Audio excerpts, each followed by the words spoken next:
Today I'm going to introduce you to a Syngonium that doesn't really look like a Syngonium. Look at the leaf. It's thick, it's very green, it's glossy. Obviously, I thought it was a Monstera or Philodendron. I was arguing with my wife. She said it is a Syngonium, so we look it up.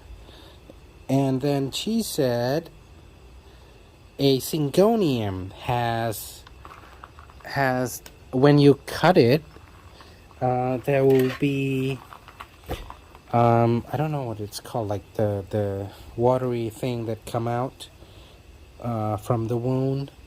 It's white, like milky color. Let's see. There it is. It's starting to come out. Yep. This is the Syngonium Auritum. I hope that's I pronounce it close enough. And although mine over here is in a small pot, and I actually just found it. Like my greenhouse is a mess, so I just found it after I moved a bunch of plants inside, and yeah, it has crawled out from the pot long already. So I will propagate some for tonight before it rains.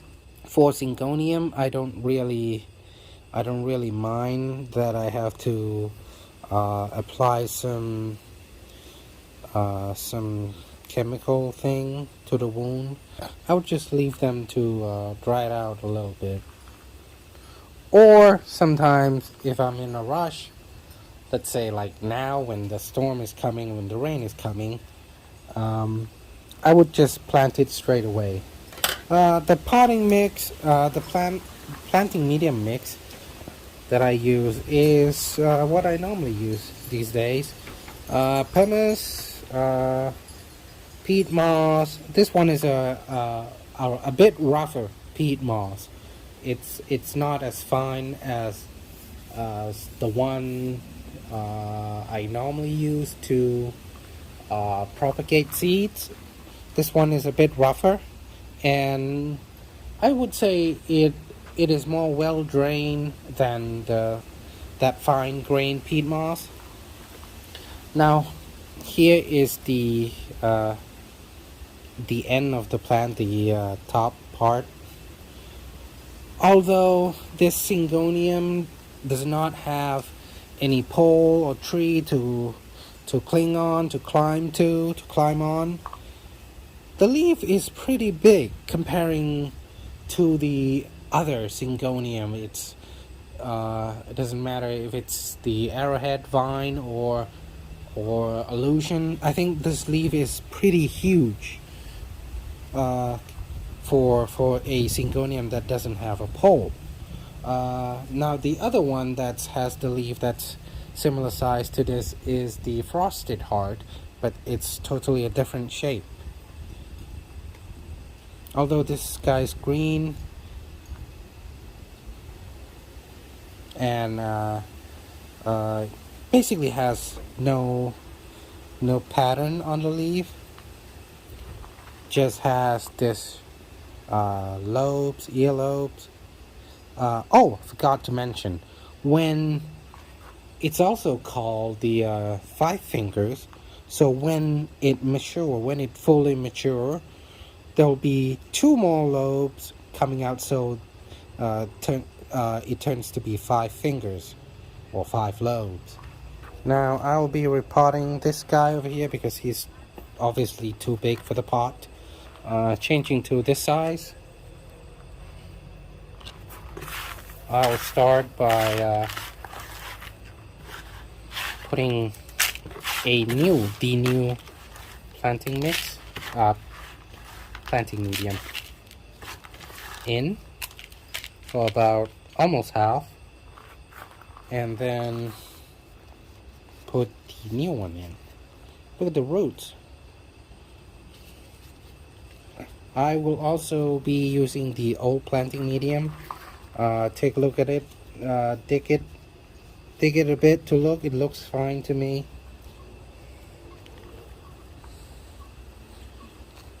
This might be a bit problematic. Oh, it's not.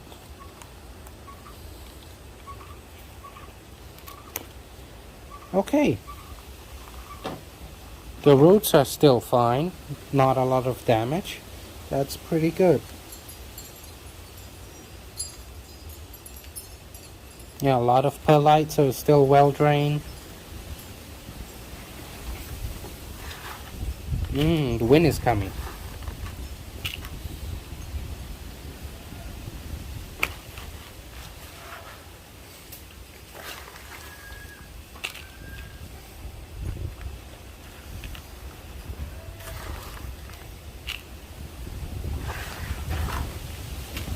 Storm, guys, storm.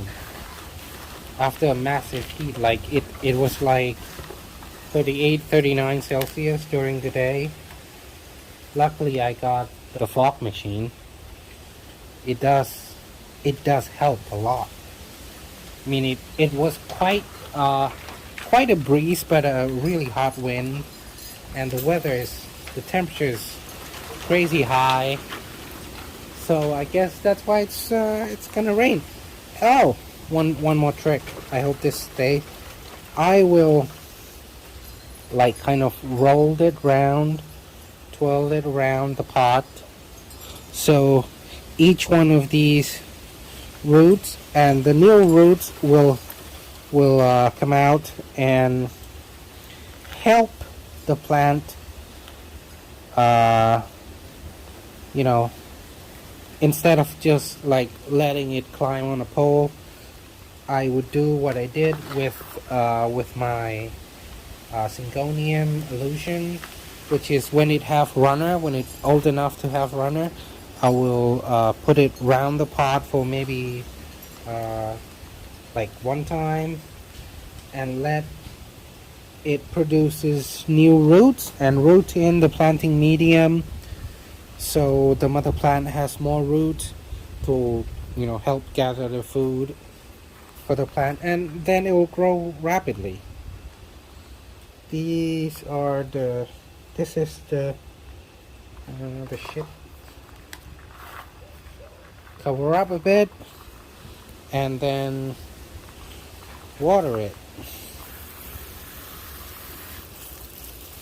And then after he's been watered, the water go through and drain pretty well. I'm pleased with that. And then I'll place the newly propagated plant on a tray that I had filled with about 1 inch thick of sand or less, because it will retain some water when it's hot. And also, if the plant has rooted to the bottom, this will help preventing the roots from soaking in the water too much, and also preventing the roots from getting damaged from the pot that's going to be grinding if I moved it. That's it, guys. Thank you so much for watching. Bye bye.